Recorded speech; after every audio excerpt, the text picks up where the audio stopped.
Has anyone ever really done you wrong? How did that make you feel on the inside? How did you feel towards that person during that situation? Cheating, or going outside of your marriage, is completely wrong in every way. Having a dad and a grandpa that have decided to make these decisions or these choices really shows me just how easy it is and how it can really ruin a family.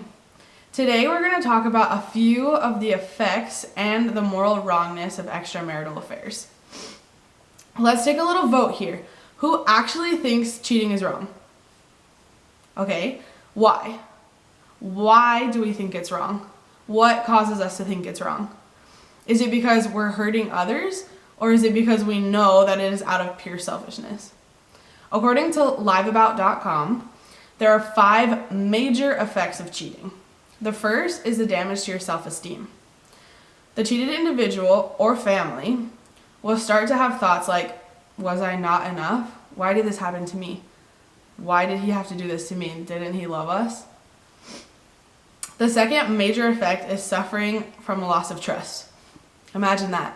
How can you trust someone that completely took away any form of love or trust that you thought there was in whatever relationship you might have?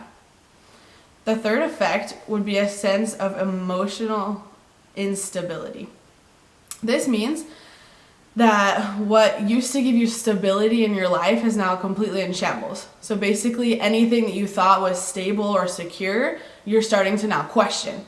You're starting to really look at everything in a completely different way. It goes on, and it says that the fourth is experiencing a roller coaster of emotions, right? The article says 1 minute you may feel like crying, the next screaming. You may blame him today, blame her tomorrow, and blame yourself at the same time. Now there are a lot of different stages in feeling emotionally upset. You can feel upset or feeling like crying, like it says here, or you can be angry as well. There's also different stages of basically mourning, of feeling regret or feeling guilty, almost as if it were your fault, when it's completely not your fault and was not your choice in any way whatsoever. The fifth and last major effect is what it literally says is impacting all aspects of your life. This literally causes you to take a step back and to reevaluate every portion of your life, whether it's your job, your family, your friends, and basically every single decision that you make is now questioned. You start to internally question everything that you're doing, and you even start to question if what you're doing now had to do with what has happened in the past. So it's literally mentally, emotionally, and physically draining completely. It affects not just the person themselves, but the entire family. Every person in this family can go through these same stages, not just the person that was cheated on, but every person that is affected or every person that is a part of said family or relationship. Now, there are a lot of different forms of cheating, right? This is a little controversial because there's a little bit of a difference in what people think is actually cheating and what people think is just having a conversation or having a new friend or doing something along those lines, correct? So let's take the biblical definition, okay?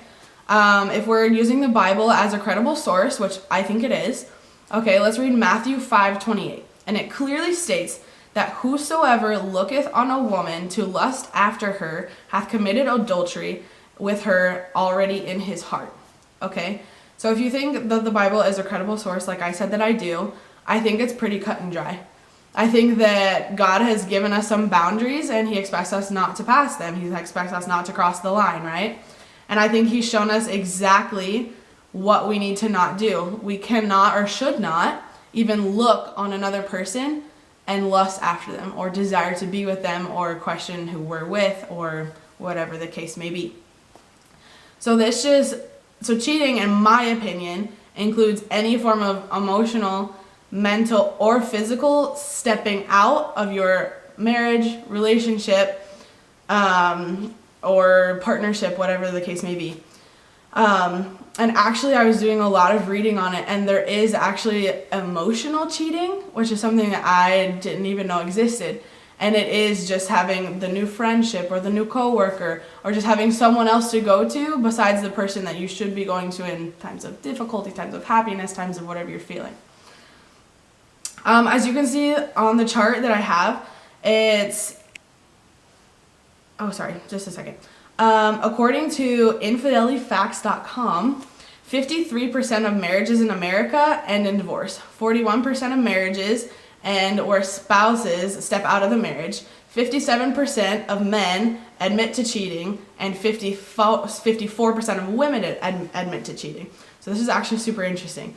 As you can see in the chart, there are more people that tend to step out of the relationship when it is just a relationship and not a marriage. So I'd like to conclude by saying that, just restate my original statement, and that cheating is just completely wrong and that it should not be accepted in any part of society.